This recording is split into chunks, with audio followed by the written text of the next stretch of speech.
হয়, মই জুবিন গাৰ্গ। যিমান সহজে কোৱা যায় তাতকৈ বহুত জটিল মোৰ কাহিনী। মোৰ কাহিনীখন এখন সাগৰৰ দৰে, য'ত ঢৌবোৰৰ সতে মোৰ কাহিনী এখন সাগৰৰ দৰে, য'ত ঢৌবোৰৰ সোঁত, বতাহৰ অস্থিৰতা, সাগৰৰ গভীৰতাৰ দৰে বহুতো অন্তহীন কাহিনী আছে। ব্ৰহ্মপুত্ৰৰ উন্মুক্ত আকাশত এটি গীটাৰ, এটি কণ্ঠ আৰু অসংখ্য সপোনৰ সংগ লৈ মই জীৱনৰ গীত আৰম্ভ কৰিছিলোঁ।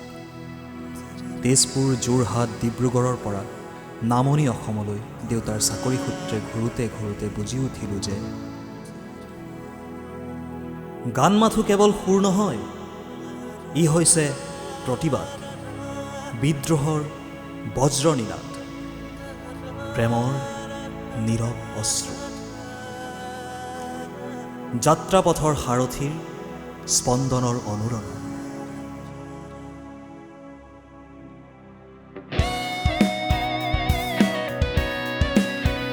Now let's begin the real show. To every heart, he lives a mark. That's none other than the one and only Zubeen Garg.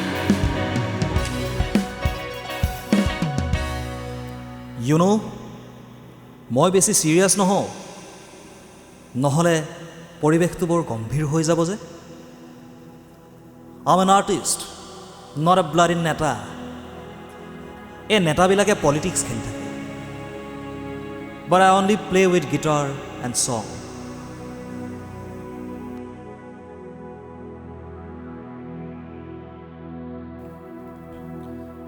যেতিয়া এখন মঞ্চত মানুহৰ আৱেগ, মৰম, ভালপোৱাই মোক আৰু মোৰ প্ৰতিটো গীতক আঁকোৱালি লয়, ময়ো ফূৰ্তিতে অলপ নাচি দিওঁ, কেতিয়াবা অলপ ধেমালি কৰোঁ, জোকাওঁ।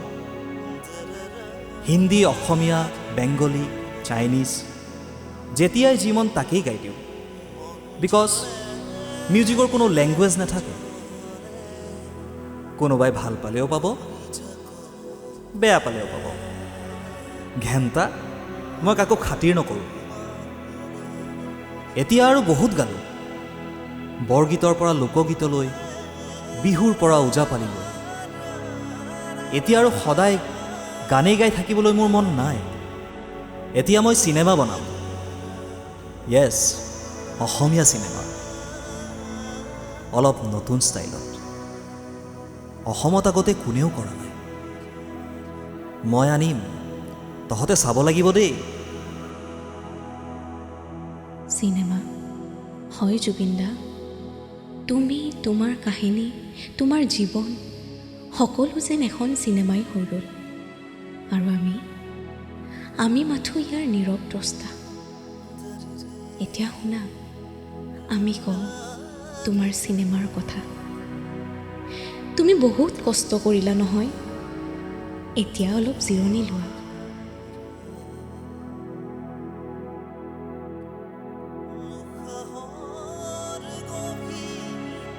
19 ছেপ্টেম্বৰ, ইতিহাসৰ পৃষ্ঠাত যুগান্তৰলৈ লিপিবদ্ধ হৈ যোৱা এটি কলা অধ্যায়। প্ৰতিজন অসমীয়াৰ বাবে এটা অভিশপ্ত দিন, যিদিনা অসমৰ প্ৰতিখন হৃদয় একেলগেই ভাগি ছিঙি থান বান হৈ গৈছিল, যিদিনা অসমীয়া আইৰ হৃদয় উদং হোৱা এটি খবৰ সকলোৰে ফেচবুক, হোৱাটছআপ, নিউজত বাজি উঠিছিল যে জুবিন দা আৰু নাই। পৃথিৱীৰ সৰ্ববৃহৎ প্ৰশান্ত মহাসাগৰে হেনো আমাৰ সাৰ্থক জুবিন দাক আঁকোৱালি ল'লে সদায়ৰ বাবে। এবাৰো থমকি নৰলনে সাগৰৰ ঢৌবোৰ অসমৰ বুকু উদং কৰিবলৈ?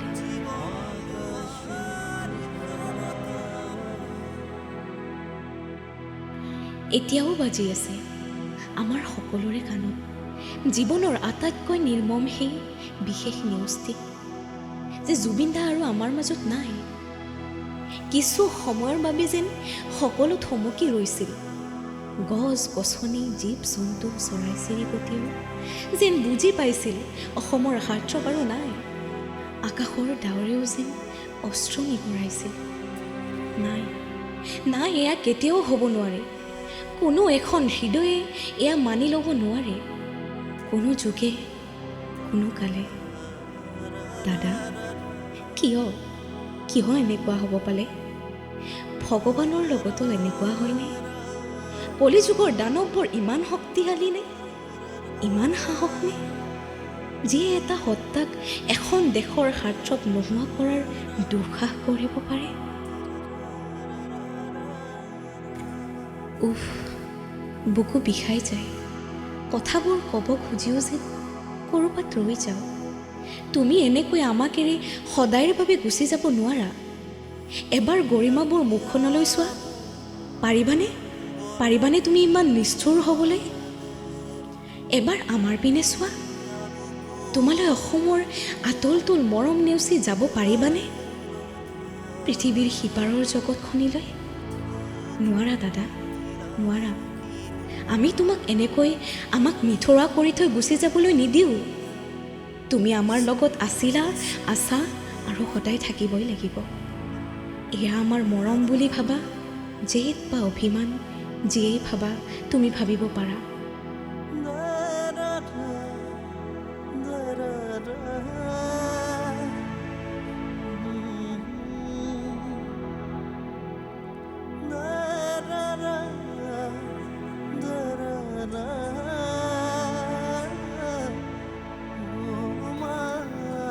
ঐ ছোৱালী, এনেকৈ নাকান্দিবি, নিজক কষ্ট নিদিবি। মই আছোঁ নহয় তহঁতৰ লগত। মই সদায় অসমত ৰাজত্ব কৰিম, ৰজাৰ দৰে, ৰাইজৰ ৰজা। কিন্তু দেশ চলাবলৈ নহয়, দেশ গঢ়িবলৈ আৰু প্ৰতিজন অসমীয়াৰ হৃদয়ত ৰাজত্ব কৰিবলৈ।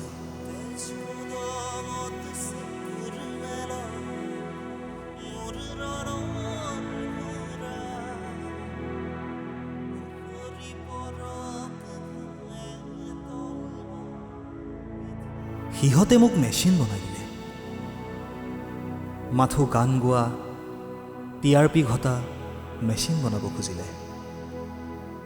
But I'm not like that. I'm a king.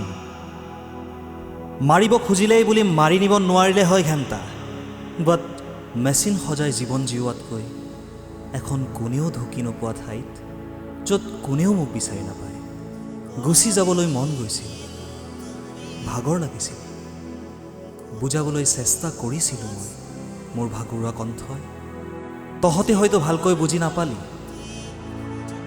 সেইকাৰণেই গুচি আহিলোঁ ঘেণ্টা, কাকো খবৰ নিদিয়াকৈ, কোনেও ঢুকি নোপোৱা এখন নিৰ্জন ঠাইলৈ।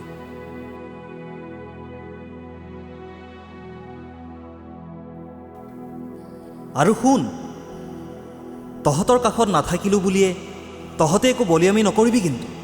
মই চিধা মানুহ, তহঁতেও চিধা হৈ চলিবি, নহ'লে মই উৎপাত কৰিম কিন্তু। জীৱনটোক কেইটামান ধন খিৰোৱাৰ নামত ধ্বংস কৰি নেপেলাবি। ৰজা হৈ জীয়াবলৈ শিক, প্ৰজা হৈ ৰজাৰ ৰাজ চাবলৈ নহয়, মুক্ত হৈ অকলশৰে থিয় হ'বলৈ শিক, কাঞ্চন জংঘাৰ দৰে। আৰু কি কৈছিলি তহঁতে? অসমত আৰু বিহু নাই? বলিয়া হলি নেকি তহঁত? য়েছ, কিছুমান শ্ব' মই কেতিয়াবা খং উঠিলে ধ্বংস কৰি পেলাওঁ, কিন্তু বিহু আমাৰ প্ৰাণ, গতিকে বিহুৰ সত্তা সদায় বজাই ৰাখিবি তহঁতে। কেতিয়াও অসমক পৰিচয়বিহীন নকৰিবি। বিহুৱেই জীয়াই ৰাখিব অসমৰ মান, অসমৰ প্ৰাণ আৰু জুবিন গাৰ্গক যুগ যুগান্তৰলৈ। এই যে মগজটো অলপ খটাবি। মুখাৰ আঁৰত একোখন মুখা পিন্ধি অসমৰ ফেষ্টিভেল বাহিৰত ৰিপ্ৰেজেণ্ট কৰিব গৈ লাভ নাই। প্ৰথমে এজন প্ৰকৃত অসমীয়া হৈ দেখা, তাৰ পাছত অসমীয়াৰ নাম গঢ়িবি। হ'ব দে, বেছি নকওঁ। মন গ'লে, মোলৈ মনত পৰিলে সোণাপুৰলৈ আহিবি। সোণেৰে সজোৱা প্ৰজাতি জহি খহি যাবলৈ নিদিবি। হ'ব জুবিন দা, সকলো তোমাৰ মতেই হ'ব। মন গ'লেই নহয়, সোণাপুৰ এতিয়া অসমৰ ঈশ্বৰপুত্ৰৰ বাসগৃহ। প্ৰতিজন অসমীয়াই যাব তোমাৰ খবৰ ল'বলৈ। তুমি মুক্ত মনে জিৰণি লোৱা দাদা। আৰু তুমি নাহৰ বহুত ভাল পোৱা নহয়, জন্মদিন বুলি আমিনো তোমাক কি বিশেষ উপহাৰ দিব পাৰিম? তুমি ভাল পোৱা নাহৰক বুলি এটিকে দিছোঁ। আশা কৰোঁ তুমি আঁকোৱালি ল'বা। গছজোপা ডাঙৰ হ'লে তুমি তাত জিৰণি ল'বা। বাটৰে শেষতে বাট চাই ৰ'ম তোমালৈ।